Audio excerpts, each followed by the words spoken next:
Hey guys, Aaron here. Welcome back to the channel. Today I wanted to show you how to put this engine on an engine stand. It came out of this 2003 Porsche Boxster, and it's an M96 engine. Also M97s are very similar, and I learned a few things, so I just wanted to share them with you.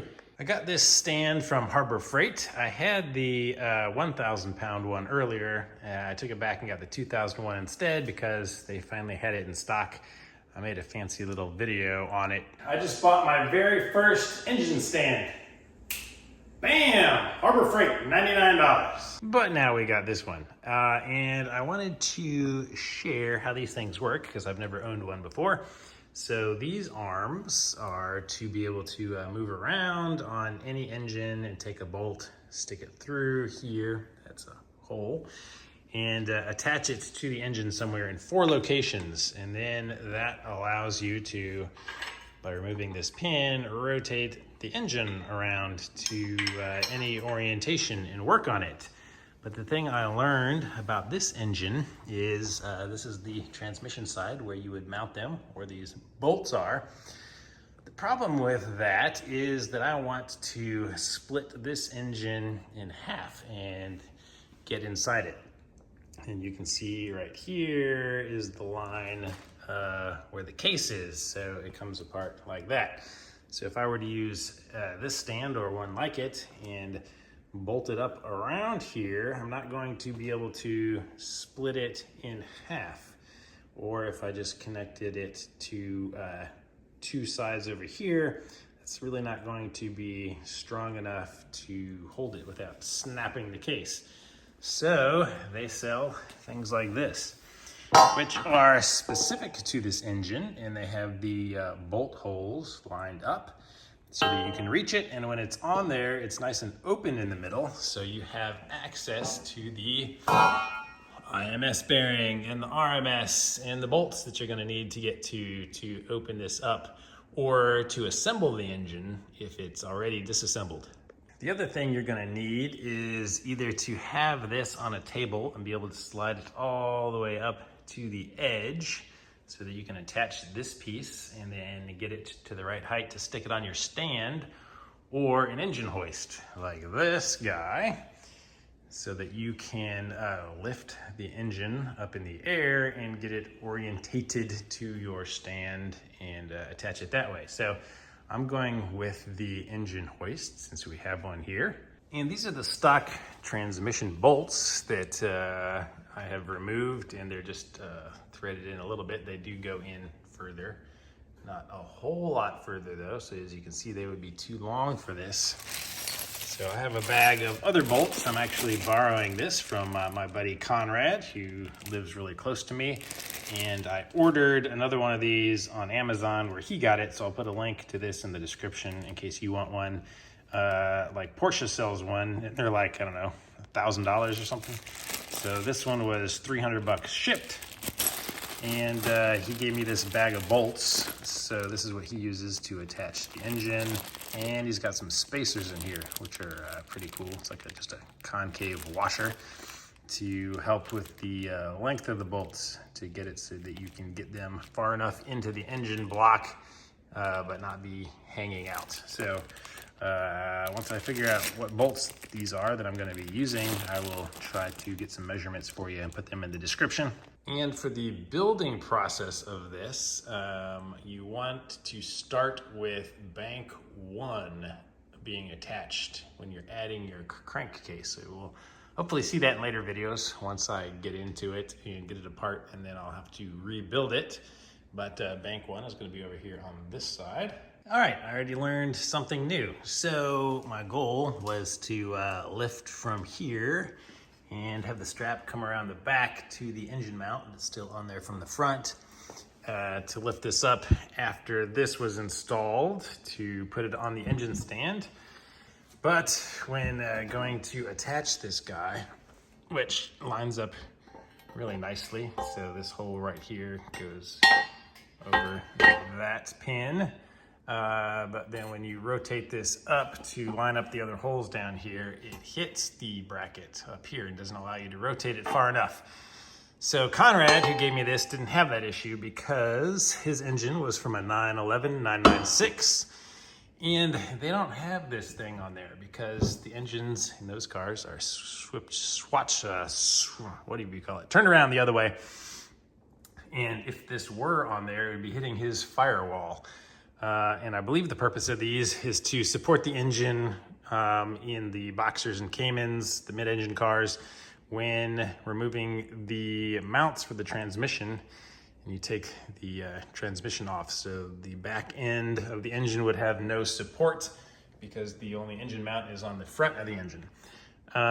So when I do it, of course, I just use a stand underneath to support it, but you could use this point up here to support it from the top.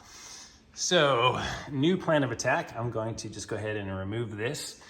It is just two 10 millimeters over here, so that won't interfere. So what that is gonna mean is that I'm gonna have to mount this, and then I'm gonna have to have straps like under the engine to lift it up to get it over there. So just a little improv. After some trial and error, I got these all in. Just wanna make a few comments about this one in case you go with it. So for me, and a lot of engines, that bolt on the bottom, which I think they usually label F, is like a through hole. There was no bolt in it and it doesn't seem to be threaded. So I'm just using a bolt and a nut on the back of it.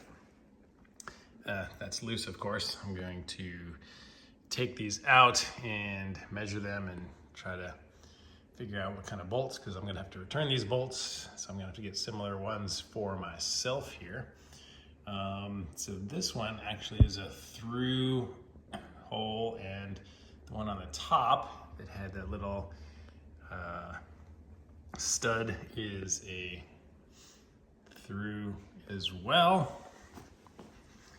The one on the bottom does not go through, it just goes into the block and has to stop. So that one needs to be a little bit shorter. So the way to get this on is I had to fit this one over the whatever that thing is called on the top there, and then I had to fit the through one on the bottom, and then start threading these two in, because if I started threading this one and then this one wasn't lined up well enough to get a bolt in. So start on the top and bottom, thread these two in, and then you can thread this one in, because there are threads inside there, I realized.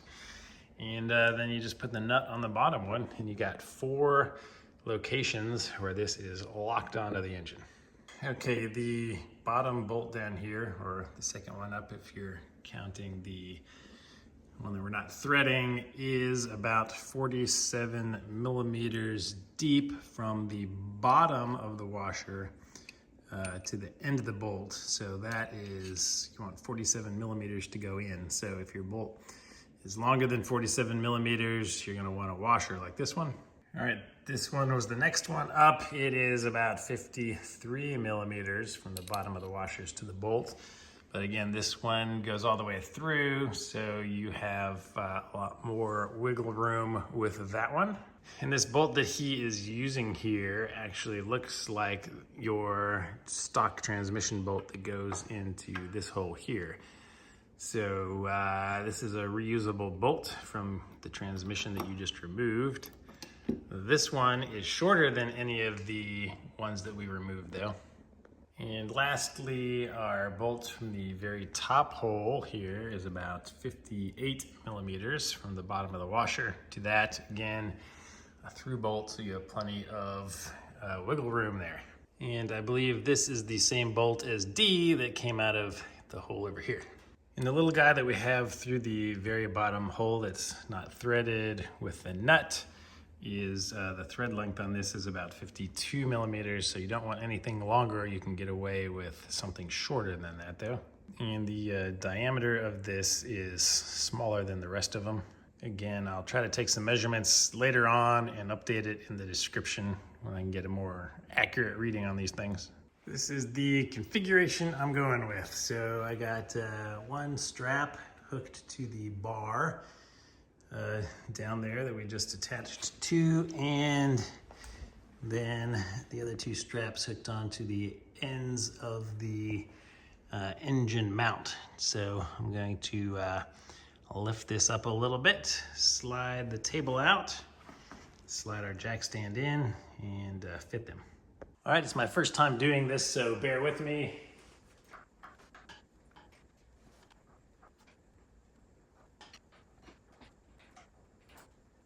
All right, it looks like it is suspended. Come on, Harbor Freight straps, hold.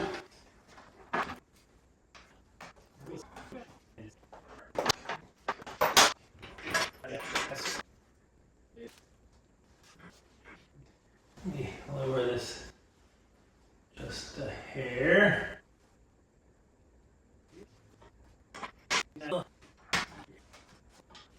Definitely be nice for two people.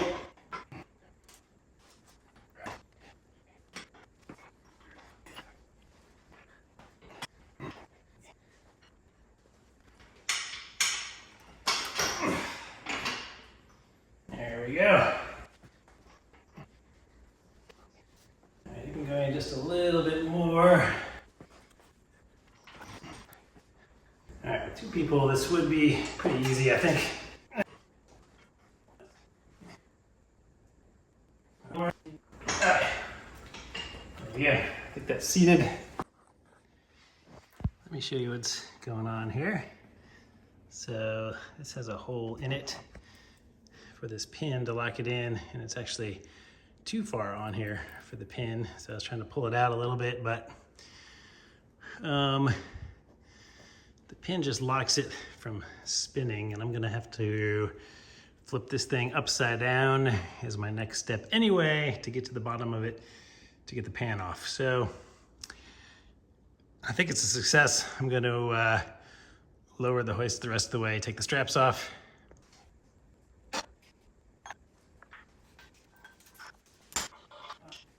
Ta-da! All right, we have an engine on an engine stand. First time ever, kind of cool. So in theory, I can rotate this guy around. Since that side has the chain, let's go this way. Yeah, oops.